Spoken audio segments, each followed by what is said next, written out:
controls us rather than allowing the will of God to prevail in our lives. That is why we make mistake. So that will lead us to point number 4, where you allow God take control of your relationship.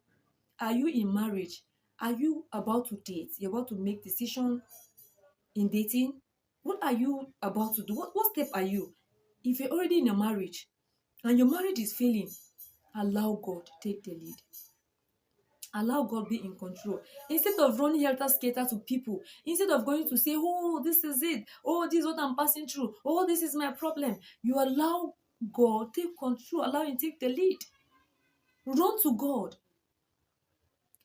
Always tell people that when you're about to make decision or you're about to marry, number one thing you should consider is this person the will of God for me.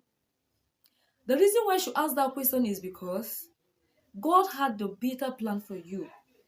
When you marry a wrong person, that plan He had for you will be truncated. I mean, those plans God had for you will not be fulfilled. The reason is because there are some processes God will allow you to pass through in life. When you marry a wrong person, that person will not be there to stand for you. You needed a person that will advise you. You need a person that will support you or stand by you in the moment of your trial. When you marry a wrong person, the person will turn his or her back on you. But when you marry the will of God, He already knows you. He knows your strength. And so you bring a wife that will help you when you are about to go down. That person, that husband or that wife will hold your hand and lift you up. So is it not very important that you should consider if you should go for the will of God or your own will? It is very, very important. And that is why I'm trusting God that as a youth or as a married person, or you're about to take decisions in your relationship, allow God to take the lead.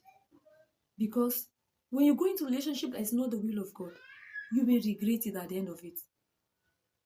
In a moment of your trial, the person that should have stand for you will run away because that is not the will of God.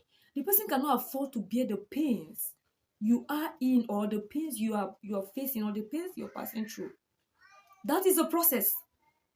How many persons will stand by you at the cost of your pains or trials in life? It is only someone who is ordained and chosen by God to stand by you. It takes someone who is chosen by God to stand by you. There are a lot of people who go into marriage because they feel you have the money, or they feel you're the spec, or you're the kind of person.